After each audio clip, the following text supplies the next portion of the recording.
Global Kannada ವೀಕ್ಷಕರಿಗೆಲ್ಲ ನಮಸ್ಕಾರ. Why are ಸ್ವಾಮಿಯವರ ಜೀವನ ಪಯಣದಲ್ಲಿ ನಿಮ್ಮನ್ನು ಕರ್ಕೊಂಡು ಹೋಗ್ತಾ ಇದ್ದೀನಿ. ವೈ ಆರ್ ಸ್ವಾಮಿಯವರ ಸಿನಿಮಾಗಳ ಪಟ್ಟಿ ನೋಡಿದ್ರೆ ಒಂದು ಬಹಳ ದೊಡ್ಡ ಆಶ್ಚರ್ಯ ಆಗುತ್ತೆ. ಯಾಕಂದರೆ 90%ಕ್ಕಿಂತ ಹೆಚ್ಚು ಸೂಪರ್ ಹಿಟ್ ಮೂವಿಗಳನ್ನು ಅವ್ರು ಕೊಟ್ಟಿದ್ದಾರೆ. ಮತ್ತು ವೈವಿಧ್ಯ ಇದೆ, ಅಷ್ಟು ವೈವಿಧ್ಯವನ್ನು ಅವ್ರು ಕೊಟ್ಟಿದ್ದಾರೆ. ನಂಗೆ ಭಾಳ ಆಶ್ಚರ್ಯ ಆಗುತ್ತೆ. 2001 ಅವ್ರು ಹೋಗಿದ್ದು, 25 ವರ್ಷ ಆಗಿದೆ ಅಷ್ಟೇ ಅವ್ರನ್ನ ಕಳ್ಕೊಂಡು. 25 ವರ್ಷದಲ್ಲಿ ಕನ್ನಡ ಚಿತ್ರರಂಗ ಬಹುಮಟ್ಟಿಗೆ ಅವ್ರದ್ದು ಮರ್ತೇ ಬಿಟ್ಟಿದೆ. ವೈ ಆರ್ ಸ್ವಾಮಿ ಯಾರು ಅನ್ನೋದ್ರೆ ಈ ಹೊಸ ಜನ್ರೇಷನ್ನವ್ರಿಗೆ ಗೊತ್ತೇ ಇರಲಿಕ್ಕಿಲ್ಲ. ಅದು ನಿಜವಾದ ದುರಂತ ಅಂತ ಅನಿಸುತ್ತೆ ನನಗೆ. ಬಹುಶಃ ನಾವು ಈ ಎಪಿಸೋಡ್ಗಳು ಮಾಡ್ತಿರುವ ನಿಜವಾದ ಉದ್ದೇಶ ಅದು. ನಮಗೇನೋ ಒಂದಿಷ್ಟು ಕಾಂಟ್ರವರ್ಸಿ ಹಾಕಿದ್ರೆ ಲೈವ್ ಬರ್ಬೋದು, ಹಿಟ್ಸ್ ಬರ್ಬೋದು, ಮತ್ತೊಂದು ಬರ್ಬೋದು. ಆದರೆ ಅದು ನಮ್ಮ ಉದ್ದೇಶ ಅಲ್ಲ. ಅದು ಮಾಡೋರು ಬೇರೆ ಇದ್ದಾರೆ. ಎಷ್ಟೋ ಜನ ನಮ್ಮ ಮ್ಯಾಟ್ರನ್ನ ತೊಗೊಂಡು ತಮ್ಮ ಹೆಸರಲ್ಲಿ ಮಾಡ್ಕೊಳ್ಳೋರು ಇದ್ದಾರೆ ಇವತ್ತು. ಆದರೆ ಮೂಲ ಉದ್ದೇಶ ಏನಿದೆಯಲ್ಲ, ಏನು ನನ್ನ ಅನುಭವಕ್ಕೆ ಬಂದಿರುತ್ತೆ, ಏನು ನನ್ನ ಸಂಶೋಧನೆಯಲ್ಲಿ ಸಿಕ್ಕಿರುತ್ತೆ, ಅದನ್ನು ಪ್ರಾಮಾಣಿಕವಾಗಿ ನಿಮ್ಮ ಮುಂದಿಡೋದು. ಇದರ ಉದ್ದೇಶ ಖಂಡಿತ ನಾವು ಹಣ ಮಾಡಬೇಕು ಅನ್ನೋದಲ್ಲ. ಹಣ ಮಾಡೋದಾದ್ರೆ ಬೇಕಷ್ಟು ದಾರಿ ಇದೆ ಅದಕ್ಕೆ. ಸುಮ್ಮನೆ ಒಂದು ಸಣ್ಣ ಉದಾಹರಣೆ ಹೇಳೋದಾದರೆ, ಈಗ ನಾವು 7 ಎಪಿಸೋಡ್ ವೈ ಆರ್ ಸ್ವಾಮಿ ಮಾಡಿದ್ವಿ, ಇದು 8ನೇ ಎಪಿಸೋಡ್. ಅದು ಈ 7 ಎಪಿಸೋಡ್ಗೆ ನಮಗೆ ಕರೆಕ್ಟಾಗಿ ಬಂದಿರೋದು $17, ಅಂದರೆ ಸರಿಸುಮಾರು $2,000 ಬಂದಿದೆ. $2,000 ನಾನು ನಮ್ಮ ಮನೆಯಿಂದ ಈ ಸ್ಟುಡಿಯೋಕ್ಕೆ ಹೋಗಿ ಬರೋ ಖರ್ಚು ಕೂಡ ಆಗಲಿಕ್ಕಿಲ್ಲ. ಆಮೇಲೆ ನಮಗೆ ಬೇರೆ ಥರದ ಆಮಿಷಗಳು ಇದೆ. ನನಗೊಂದು ಚಾನಲ್ನವರು ಬಂದು ಕೇಳಿದರು, ಅಂದರೆ ಗಾಸಿಪ್ಪು ಗ್ಲ್ಯಾಮರ್ನ ಕತೆಗಳನ್ನು ಹೇಳಿ ನೀವು ಅಷ್ಟು ದುಡ್ಡು ಕೊಡ್ತೀನಿ, ಇಷ್ಟು ದುಡ್ಡು ಕೊಡ್ತೀನಿ ಅಂತ. ಆದರೆ ಸತ್ಯ ಅಲ್ಲ ಅಂತ ನನಗೇ ಗೊತ್ತಿರುವ ಕಥೆಯನ್ನು ನಾನು ಹೇಳೋದಿದೆಯಲ್ಲ, ಅದು ಖಂಡಿತ ನನ್ನ ಪ್ರಕಾರ ದ್ರೋಹ. ಅದು ಯಾಕಂದರೆ ನಾನು ಯಾರ್ಯಾರ ಬಗ್ಗೆ ಮಾತಾಡ್ತಾ ಇದ್ದೀನೋ ಅವರೆಲ್ಲ ನನ್ನ ಬಗ್ಗೆ ಅಪಾರ ಪ್ರೀತಿಯನ್ನು ಇಟ್ಕೊಂಡವರು. ಜಿ ಕೆ ವೆಂಕಟೇಶ್ ಜೊತೆಗಿನ ಒಡನಾಟ ನೆನಪು ಮಾಡ್ಕೊಳ್ತಿದ್ವಿ, ಅಥವಾ ವಿಜಯ ಭಾಸ್ಕರ್ ಜೊತೆಗಿನ ಒಡನಾಟವು, ರಂಗರಾಯರ ಜೊತೆಗಿನ ಒಡನಾಟವು. ಅವರೆಲ್ಲ ಎಂತಹ ದಿವ್ಯವಾದ ಬದುಕನ್ನು ಬದುಕಿದ್ರು. ಅವ್ರದ್ದು ಅಲ್ಲದ ಕಥೆಯನ್ನೆಲ್ಲೋ ಹೇಳಿಬಿಟ್ಟು ನಾವು ಅವ್ರು ನಮ್ಮ ಮೇಲೆ ಏನೋ ಒಂದು ನಂಬಿಕೆ ಇಟ್ಟಿದ್ರಲ್ಲ, ಏನೋ ಒಂದು ಪ್ರೀತಿ ಇಟ್ಟಿದ್ರಲ್ಲ, ಅದಕ್ಕೆ ದ್ರೋಹ ಮಾಡೋದಕ್ಕೆ ನನ್ನ ಮನಸ್ಸು ಒಪ್ಪಲ್ಲ. ಆ ಥರದ್ದು ಸಂಚಿಕೆಗಳು ನಾವು ಮಾಡೋದು ಇಲ್ಲ. ಹಣ ಮಾಡಬೇಕು ಅಂದರೆ ಹೇಳಿದ್ನಲ್ಲ, ಕನಿಷ್ಠ ಏನಾದ್ರು ಪಕೋಡ ಮಾರಾದರೂ ಹಣ ಮಾಡಬಾರ್ದು. ಈ ಥರದ್ದೆಲ್ಲ ಮಾಡಿ ಹಣ ಮಾಡಬೇಕಾದ ಅಗತ್ಯ ನನಗಂತೂ ಖಂಡಿತ ಇಲ್ಲ. ಹೇಳಿ ವೈ ಆರ್ ಸ್ವಾಮಿಯವರ ಚರಿತ್ರೆಯಲ್ಲಿ ನಾನು ಮುಂದಕ್ಕೆ ಹೋಗ್ತಾ ಇದ್ದೀನಿ. ಕೆಲವು ಸಿನಿಮಾಗಳ ಜೊತೆಗೆ ನಮಗೊಂದು ಭಾವನಾತ್ಮಕ ಸಂಬಂಧ ಇರುತ್ತೆ. ಅದಕ್ಕೆ ಬೇರೆ ಬೇರೆ ಕಾರಣಗಳಿರುತ್ತೆ. ಒಂದು ಸಿನಿಮಾ ಕತೆ, ಸಿನಿಮಾ ಹಿಂದಿನ ಕತೆ. ಆ ಸಿನಿಮಾ ಪ್ರತಿಯೊಬ್ಬರಲ್ಲೂ ಒಂದು ಭಾವನೆಗಳನ್ನು ಹುಟ್ಟಿಸಿರುತ್ತೆ. 3.5 ವಜ್ರಗಳ ಬಗ್ಗೆ ನಂಗೆ ಮಾತನಾಡುವಾಗ ಈ ಥರದ್ದೊಂದು ಭಾವನಾತ್ಮಕ ಸಂಬಂಧ ಆ ಸಿನಿಮಾದ ಬಗ್ಗೆ ಏನಿದೆ ಅಂತಂದರೆ, ನಾವು ಚಿಕ್ಕವರಾದಾಗೆಲ್ಲ ಈ ಥರದ ಟಾಕೀಸ್ಗಳು ಬಹಳ ಕಮ್ಮಿ. ಎಲ್ಲ ಅವಾಗ ಟೂರಿಂಗ್ ಟಾಕೀಸುಗಳು ಇದ್ದಿದ್ದು. ಅಲ್ಲಿ ಊರಿನಲ್ಲಿ ನಮ್ಮ ಚಿತ್ರದುರ್ಗ ಜಿಲ್ಲೆಯ ನಮ್ಮ ಅಜ್ಜಿ ಮನೆಯಲ್ಲಿ ಹೊಳಲ್ಕೆರೆಯ ಚಿಕ್ಕಜಾಜೂರು ಅಂತ ಒಂದು ಊರು, ಅದು ರೈಲ್ವೆ ಸ್ಟೇಷನ್. ಅಲ್ಲಿ ಒಂದು ಟೂರಿಂಗ್ ಟಾಕೀಸ್ ಇತ್ತು. ನನ್ನ ಬಾಲ್ಯದ ಬಹಳ ಸಿನಿಮಾಗಳನ್ನು ನೋಡಿದ್ರು ಆ ಟೂರಿಂಗ್ ಟಾಕೀಸಲ್ಲೇ. ಆಮೇಲೆ ಅಲ್ಲಿ ಯಾವುದೋ ಒಂದು ಥಿಯೇಟ್ರ್ ಬಂತು. ಆ ಥಿಯೇಟ್ರ್ ಉಳ್ಕೊಳ್ಳೇ ಟೂರಿಂಗ್ ಟಾಕೀಸೇ ಭಾಳ ವರ್ಷ ಅಲ್ಲಿ ಕೊನೆಯವ್ರಿಗೆ ಉಳ್ಕೊಂಡಿದ್ದು. ಹರಿಹರಪುರದಲ್ಲಿ ನಾನು ನನ್ನ ಬಾಲ್ಯವನ್ನು ಕಳೆದ ಹರಿಹರಪುರದಲ್ಲಿ ಟಾಕೀಸ್ ಇರಲಿಲ್ಲ, ಈಗಲೂ ಇಲ್ಲ. ಶೃಂಗೇರಿನಲ್ಲಿ ಇದ್ದಿದ್ದು ಟೂರಿಂಗ್ ಟಾಕೀಸ್. ಬಹಳ ವಿಚಿತ್ರ ಅಂದರೆ, ಇಷ್ಟು ದೊಡ್ಡ ಧಾರ್ಮಿಕ ಕ್ಷೇತ್ರವಾಗಿರುವ ಶೃಂಗೇರಿಯಲ್ಲಿ ಇವತ್ತಿಗೂ ಟಾಕೀಸ್ ಇಲ್ಲ, ಅದು ಯಾವತ್ತಿಗೂ ಇರಲಿಲ್ಲ. ಕೊಪ್ಪದಲ್ಲೊಂದು ಟೂರಿಂಗ್ ಟಾಕೀಸ್ ಇತ್ತು. ಮುಂದೆ ಕೊಪ್ಪದಲ್ಲಿ JMJ ಚಿತ್ರಮಂದಿರ ಅಂತ ನಿರ್ಮಾಣ ಆಯಿತು. ಈ JMJ ಚಿತ್ರಮಂದಿರದ ನಲ್ಲಿ ಪ್ರದರ್ಶನವಾದ ಮೊದಲ ಚಿತ್ರ 3.5 ವಜ್ರಗಳು. ಅದೊಂದು ಬಹಳ ದೊಡ್ಡ ಸುದ್ದಿ. JMJ ಕೊಪ್ಪ ನನ್ನಲ್ಲಿ JMJ ಚಿತ್ರಮಂದಿರ ಆಗುತ್ತಂತೆ ಅಂತ ಹೇಳಿ ನಾವು ಬಹಳ ಸಂಭ್ರಮದಿಂದ ಈ 3.5 ವಜ್ರಗಳು ಸಿನಿಮಾ ನೋಡೋದಕ್ಕೆ ಹೋದ್ವಿ. ಥಿಯೇಟ್ರ್ ಹೆಂಗಿದೆ, ಸ್ಕ್ರೀನ್ ಹೆಂಗಿದೆ, ಎಲ್ಲ ಹೊಸ ಜಗತ್ತು ನಮಗದು. ನಾನು ಚಿಕ್ಕವನು JMJ ಚಿತ್ರಮಂದಿರ ಆದಾಗ. JMJ ಚಿತ್ರ ಮಂದಿರದಲ್ಲಿ 3.5 ವಜ್ರಗಳು ನೋಡಿದಾಗ ನಂಗೆ ನೆನಪಿರೋದು ಒಂದೇ ಒಂದು ದೃಶ್ಯ. ಭೀಮ ಗದೆಯನ್ನು ಮೇಲೆ ಎಸಿತಾನೆ, ಅದನ್ನು ಅವನ ತಲೆ ಮೇಲೆ ಬೀಳಿದ ಹಾಗೆ ಕೃಷ್ಣ ತಡಿತಾನೆ ಅನ್ನೋದು ಒಂದು ದೃಶ್ಯ. ಬಹಳ ಅದ್ಭುತ. ಮುಂದೆ ಯಾವಾಗ ಭೀಮನ ಕತೆ ಕೇಳಿದ್ರು ನಂಗೆ JMJನಲ್ಲಿ ನೋಡಿದ 3.5 ವಜ್ರಗಳೇ ನೆನಪಾಗ್ತಾಯಿತ್ತು. ಈ ಥರದ 3.5 ವಜ್ರಗಳ ಥರದ ನಿಮ್ಮ ಊರುಗಳಲ್ಲಿ ನೀವು ನೋಡಿದ ಮೊದಲನೇ ಸಿನಿಮಾ ಜೊತೆಗೂ ಈ ಥರದೊಂದು ಭಾವನಾತ್ಮಕ ಸಂಬಂಧ ಇರುತ್ತೆ. ಮೂರುವರೆ ವಜ್ರಗಳು ಒಂದು ರೀತಿಯಲ್ಲಿ ರಾಜ್ಕುಮಾರ್ ಅವ್ರಿಗೂ ಮಹತ್ವಾಕಾಂಕ್ಷೆಯ ಸಿನಿಮಾ, KCN ಗೌಡ್ರಿಗೂ ಮಹತ್ವಾಕಾಂಕ್ಷೆಯ ಸಿನಿಮಾ. ಅದು ದೇವೇಂದ್ರ ಆರ್ಟ್ಸ್ ಅನ್ನುವ ಲಾಂಛನದಲ್ಲಿ ಕೃಷ್ಣಮೂರ್ತಿ ಮತ್ತು ಮಾಧವರಾವ್ ಈ ಚಿತ್ರವನ್ನು ನಿರ್ಮಾಣ ಮಾಡಿದ್ರು. ಇದರ ಫೈನಾನ್ಷಿಯರು KCN ಗೌಡ್ರು. ನಾನು KCN ಗೌಡ್ರ ಆತ್ಮಕಥೆ ಬರೆಯುವಾಗ ಈ ಪ್ರಸಂಗವನ್ನು ಭಾಳ ಮುಖ್ಯವಾಗಿ ಉಲ್ಲೇಖ ಮಾಡಿದ್ದೀನಿ. ಯಾಕೆ ಅಂತಂದರೆ KCN ಗೌಡ್ರು ನನ್ನ ಜೊತೆ ತುಂಬ ಸಲ ಹೇಳಿದರು, ಮೂರುವರೆ ವಜ್ರಗಳನ್ನು ನಾನು ಕಲ್ಲರಲ್ಲಿ ಮಾಡಬೇಕು ಅಂತೇಳಿ. ಆ ಕಾಲದಲ್ಲೇ ಕಲರ್ ಮಾಡಬೇಕು ಅನ್ನೋ ಪ್ರಯತ್ನ ಇತ್ತು. ಬಟ್ ಟೆಕ್ನಾಲಜಿ ಮತ್ತು ಇದರ ತಾಂತ್ರಿಕತೆ ಬಹಳ ಕಾಸ್ಟ್ಲಿ ಆಗುತ್ತೆ, ವ್ಯತ್ಯಾಸ ಎರಡನ್ನೂ ಲೆಕ್ಕ ಹಾಕಿ ನೋಡಿದಾಗ ಅಂಥೇಳಿ ಬ್ಲ್ಯಾಕ್ ಆ್ಯಂಡ್ ವೈಟಲ್ಲಿ ಮಾಡಿದ್ರು. ರಾಜ್ಕುಮಾರ್ ಅಭಿನಯಿಸಿದ ಕೊನೆಯ ಬ್ಲ್ಯಾಕ್ ಆ್ಯಂಡ್ ವೈಟ್ ಸಿನಿಮಾ ಮೂರುವರೆ ವಜ್ರಗಳು. ಬಹಳ ಜನ ದೂರದ ಬೆಟ್ಟ ಹೇಳ್ತಾರೆ. ದೂರದ ಬೆಟ್ಟದ ಕೆಲವು ಸನ್ನಿವೇಶಗಳು ಇಷ್ಟಮನ್ ಕಲ್ಲರಲ್ಲಿದೆ. ಹಾಗಾಗಿ ಸಂಪೂರ್ಣ ಬ್ಲ್ಯಾಕ್ ಆ್ಯಂಡ್ ವೈಟ್ ಸಿನಿಮಾ ಮೂರುವರೆ ವಜ್ರಗಳು. ಕುಣಿಗಲ್ ನಾಗಭೂಷಣ್ ಮತ್ತು AT ರಘು ಇದಕ್ಕೆ ಸಹ ನಿರ್ದೇಶಕರಾಗಿ YR ಸ್ವಾಮಿಯವ್ರ ಜೊತೆಗೆ ಕೆಲಸ ಮಾಡಿದರು. YR ಸ್ವಾಮಿಯವ್ರು ನೋಡಿ, ಸಾಮಾಜಿಕ ಸಿನಿಮಾಗಳಲ್ಲಿ ಎಷ್ಟು ಯಶಸ್ವಿಯಾದರೂ ಪೌರಾಣಿಕ ಸಿನಿಮಾಗಳಲ್ಲಿ ಕೂಡ ಅಷ್ಟೇ ಯಶಸ್ವಿಯಾದರು. ಈ ಮೂರುವರೆ ವಜ್ರಗಳ ಮೂಲ ಕಥೆ ಅದು ವಿಷ್ಣು ಪುರಾಣದಲ್ಲಿ ಬರ್ತಕ್ಕಂಥ ಒಂದು ಬಹಳ ಸಣ್ಣ ಕಥೆ, ನಾರದರ ಕಥೆ. ನಾರದರ ವಿನೋದ ಪ್ರಸಂಗಗಳಲ್ಲಿ ಇದು ಕೂಡ ಒಂದು. ಇದು ಮಹಾಭಾರತ, ಯಾವ ಮಹಾಭಾರತದಲ್ಲೂ ಮೂರುವರೆ ವಜ್ರಗಳ ಕಥೆಯ ಉಲ್ಲೇಖ ಇಲ್ಲ. ಆ ಪಾತ್ರಗಳೆಲ್ಲ ಮಹಾಭಾರತದ ಪಾತ್ರಗಳು, ಆದರೆ ಅದರ ಉಲ್ಲೇಖ ಎಲ್ಲೂ ಇಲ್ಲ. ಅದು ಗುರುರಾಜಲ್ ನಾಯ್ಡು ಅವರು ಹರಿಕಥಾ ಪ್ರಸಂಗವನ್ನು ಮಾಡ್ತಾಯಿದ್ರು. ನಿಮಗೆಲ್ಲ ಗೊತ್ತಿದೆ, ಗುರುರಾಜಲ್ ನಾಯ್ಡು ಅವರು ಅರುಣ್ ಕುಮಾರ್ ಅನ್ನೋ ಹೆಸರಿನಲ್ಲಿ ಚಲನಚಿತ್ರ ಕಲಾವಿದರು ಕೂಡ ಆಗಿದ್ದರು. ಹಣ್ಣೆಲೆ ಚಿಗುರಿದಾಗದ ಹೂವು ಚೆಲುವೆಲ್ಲ ನಂದೆಂದಿತು ಹಾಡಿನಲ್ಲಿ ಅವರು ಕಲ್ಪನಾ ಜೊತೆಗೆ ಕಾಣಿಸ್ಕೊಳ್ತಾರೆ. ಸಾಕಷ್ಟು ಸಿನಿಮಾಗಳನ್ನು ಅರುಣ್ ಕುಮಾರ್ ಮಾಡಿದ್ದಾರೆ. ಅವರು ಆಮೇಲೆ ತಮ್ಮ ವೃತ್ತಿ ಜೀವನದ 2ನೇ ಭಾಗದಲ್ಲಿ ಗುರುರಾಜಲ್ ನಾಯ್ಡು ಆಗಿ ಅನೇಕ ಹರಿಕಥಾ ಪ್ರಸಂಗವನ್ನು ಮಾಡಿದ್ರು. ಅವ್ರ ಮಗಳು, ಮೊಮ್ಮಗಳು, ಅದೊಂದು ಪರಂಪರೆ ಕೂಡ ಅಲ್ಲಿ ಮುಂದುವರಿಯಿತು.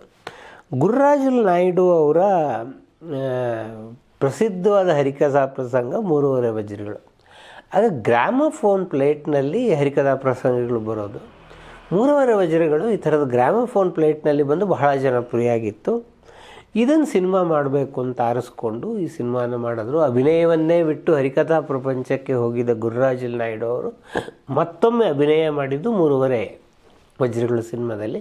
ನಿಮ್ಗೆ ಗೊತ್ತಿದ್ದಾರೆ, ಸುಧಾಮನ ಪಾತ್ರವನ್ನು ಅವ್ರು ಮಾಡಿದ್ದಾರೆ. ಇದರಲ್ಲಿ ಒಂದು ಬಹಳ ವಿಭಿನ್ನವಾದ ಕತೆ ಇದ್ದಿದ್ದರಿಂದ ಈ ಸಿನಿಮಾಕ್ಕೆ ಹೇಗೆ ಇದನ್ನು ಅಳವಡಿಸ್ಕೊಳ್ಬೇಕು ಅಂದಾಗ ಇನ್ನೊಬ್ಬರು ಭಾಳ ಹರಿಕಥಾ ವಿದ್ವಾಂಸರು ಮೂಗೂರು ಸೊಣ್ಣಪ್ಪನವರು, ಅವರು ಸ್ವರೂಪಾನಂದ ಅಂತ ಭಾಳ ಹೆಸರಾದರು. ಗುರುರಾಜಲ್ ನಾಯ್ಡು ಮತ್ತು ಸ್ವರೂಪಾನಂದರು ಕೂತು ಈ ಕಥೆಯನ್ನು ಸೃಷ್ಟಿ ಮಾಡಿದ್ರು.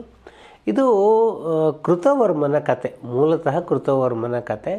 ಕೃತವರ್ಮನಿಗೆ ನಾರದ ಪರೀಕ್ಷೆಯನ್ನು ಮಾಡ್ತಕ್ಕಂತಹದ್ದು, ಅವನ ರಾಜ್ಯ ವಾಪಸ್ ಬರೋದು ಮತ್ತು ಅವನಿಗೆ ಅಹಂಕಾರ ಬಂದಿದ್ದರಿಂದ ಅವನಿಗೆ ಬುದ್ಧಿ ಕಲಿಸ್ಬೇಕು ಅಂಥೇಳಿ ಅವನ ಹೆಂಡತಿಯನ್ನು ಕುದುರೆಯಾಗಿ ಮಾರ್ಪಡಿಸಿ ಮೂರುವರೆ ವಜ್ರಗಳು ಮುಟ್ಟಿದಾಗ ಅವಳಿಗೆ ಶಾಪ ವಿಮೋಚನೆ ಆಗುತ್ತೆ ಅಂತ ಹೇಳ್ತಾರೆ. ಕೃಷ್ಣ, ಬಲರಾಮ, ಭೀಮ 3 ಜನ ವಜ್ರದೇಹಿಗಳು. ದುರ್ಯೋಧನ ಅರ್ಧ ವಜ್ರದೇಹಿ, ಯಾಕೆಂದರೆ ಅವನ ಸೊಂಟದಿಂದ ಕೆಳಭಾಗ ವಜ್ರ ಅಲ್ಲ, ಅದರಿಂದಲೇ ಅವನಿಗೆ ಊರುಭಂಗ ಆಗೋದು ಅನ್ನೋದು ಕತೆ.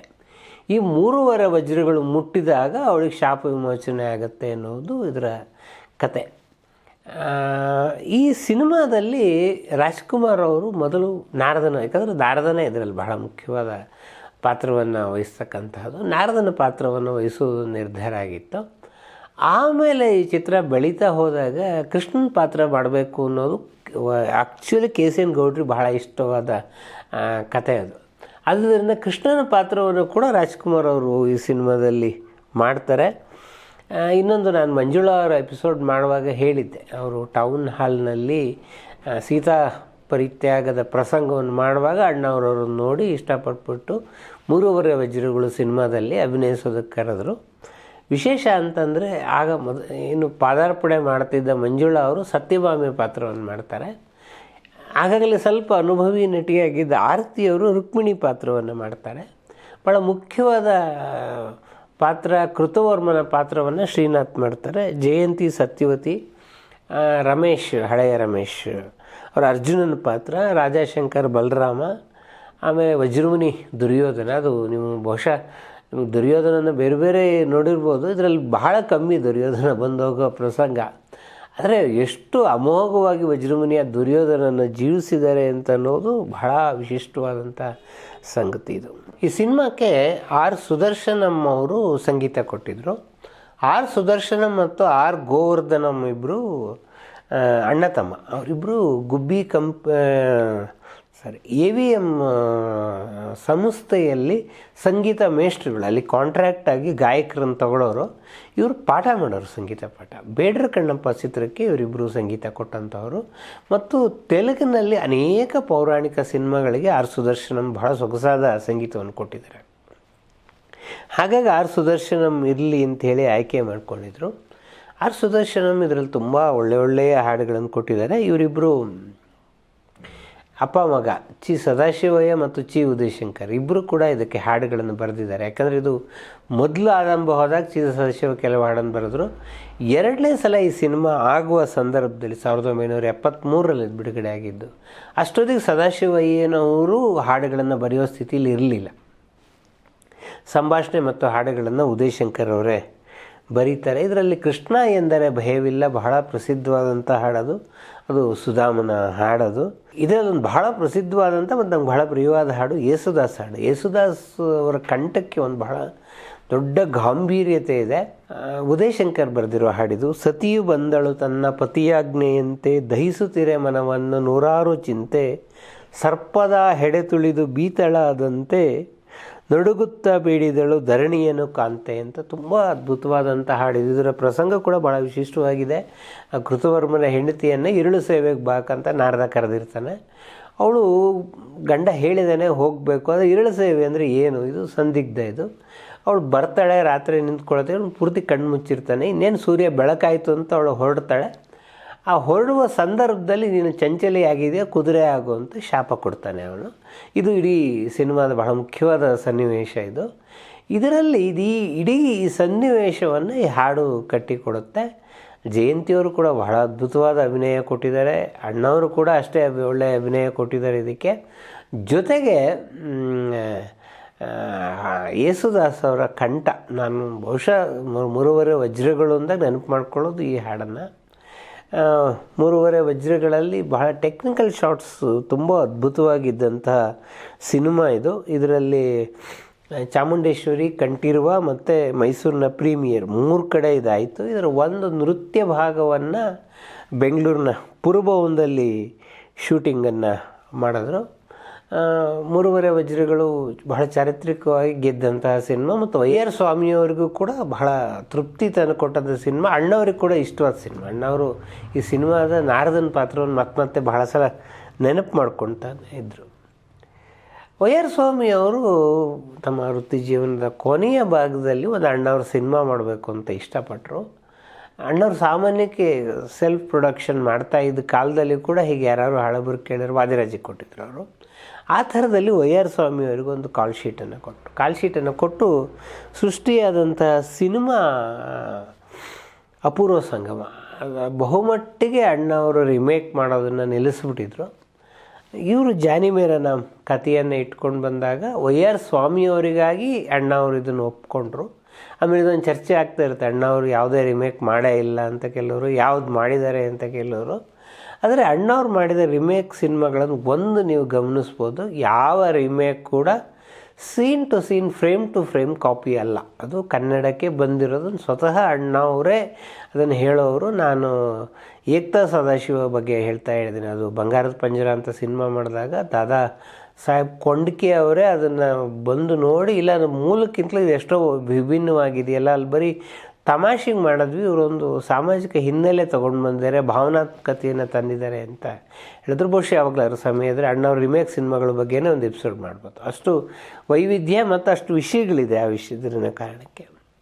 ಅಪೂರ್ವ ಸಂಗಮ ನಮಗೆಲ್ಲ ಗೊತ್ತೇ ಇದೆ. ರಾಜ್ಕುಮಾರ್ ಮತ್ತು ಶಂಕರ್ ನಾಗ್ ಒಟ್ಟಿಗೆ ಅಭಿನಯಿಸಿದ ಏಕೈಕ ಸಿನಿಮಾ. ಅದು ಒಂದು ರೀತಿ ಮಲ್ಟಿ ಸ್ಟಾರ್ ಸಿನಿಮಾ ಅನ್ನೋ ಥರದಲ್ಲಿ ಮಾಡಿದ್ರು. ಈ ಸಂಬಂಧದಿಂದಲೇ ಮುಂದೆ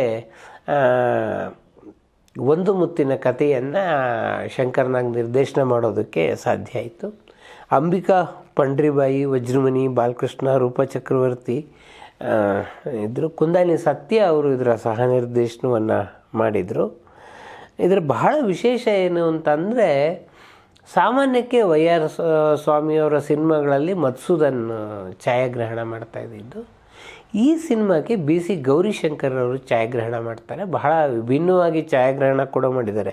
ಇದರಲ್ಲಿ ಭಾಗ್ಯ ಎನ್ನಲೆ ಪುಣ್ಯ ಎನ್ನಲೆ ಹಾಡು ತುಂಬ ಚೆನ್ನಾಗಿ ತೆಗೆದಿದ್ದಾರೆ. ಅದು ಆ್ಯಕ್ಚುಲಿ ಶಂಕರ್ ಗುರು ಒಂದು ಹಾಡಿನ ಕಲ್ಪನೆ ಇಟ್ಕೊಂಡು ಮಾಡೋದಕ್ಕೆ ಪ್ರಯತ್ನ ಪಟ್ಟಿದ್ದು, ಮತ್ತು ಆ ಹಾಡಿನ ಛಾಯಾಗ್ರಹಣದ ಬಗ್ಗೆ ಬಹಳ ದೊಡ್ಡ ಕಥೆಗಳೆಲ್ಲ ಇದೆ. ಈ ಹಾಡು ಕೂಡ ಅಷ್ಟೇ ಸುಂದರವಾಗಿ ಮೂಡಿಬಂತು. ಇದಕ್ಕೆ ಉಪೇಂದ್ರ ಕುಮಾರ್ ಅವರು ಸಂಗೀತ ನಿರ್ದೇಶನ ಮಾಡಿದರು. ತಾರಾ ಓ ತಾರಾ ಹಾಡು, ನಿನ್ನೆಗಿಂತ ಹಿಂದೇನೆ ಚಂದವು, ನಮ್ಮ ಎಲ್ಲರೀಶ್ವರಿ ಕ್ಯಾಬ್ರೆ ಹಾಡುಗಳನ್ನು ನಾವು ಸಾಕಷ್ಟು ಕೇಳಿದ್ವಿ.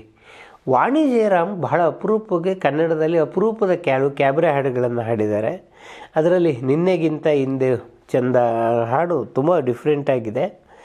ಅರಳಿದೆ ತನುಮನ, ಅದು ರಾಜ್ಕುಮಾರ್ ಮತ್ತು ಎಸ್ ಜಾನಕಿ ಹಾಡಿರೋದು. ತಾರಾ ಮತ್ತು ಓ ತಾರಾನು ರಾಜ್ಕುಮಾರ್ ಎಸ್ ಜಾನಕಿ ಹಾಡಿರ್ತಕ್ಕಂಥ ಹಾಡಿದು. ಅಪೂರ್ವ ಸಂಗಮ ಒಂದು ಕಾಲದಲ್ಲಿ ಒಂದು ಡಿಫ್ರೆಂಟ್ ಜಾನರನ್ನ ಇಟ್ಕೊಂಡು ಅಣ್ಣವ್ರು ಚಾಲೆಂಜಿಂಗಾಗಿ ಮಾಡಿದಂಥ ಸಿನಿಮಾ, ಮತ್ತು ಅದು ವೈ ಆರ್ ಸ್ವಾಮಿ ಮತ್ತು ಅಣ್ಣ ಅವರ 18 ಸಿನಿಮಾದಲ್ಲಿ ಕೊನೆಯ ಸಿನಿಮಾ ಅದು. ವೈ ಆರ್ ಸ್ವಾಮಿ ಅವರ ಇನ್ನಷ್ಟು ಅಣ್ಣವ್ರದ್ದು ಅಲ್ಲದ ಬೇರೆ ಒಂದಿಷ್ಟು ಸಿನಿಮಾಗಳಿದೆ. ನಾವು ಮುಂದಿನ ಸಂಚಿಕೆಯಲ್ಲಿ ಆ ಸಿನಿಮಾಗಳ ಬಗ್ಗೆ ಮಾತನಾಡೋಣ.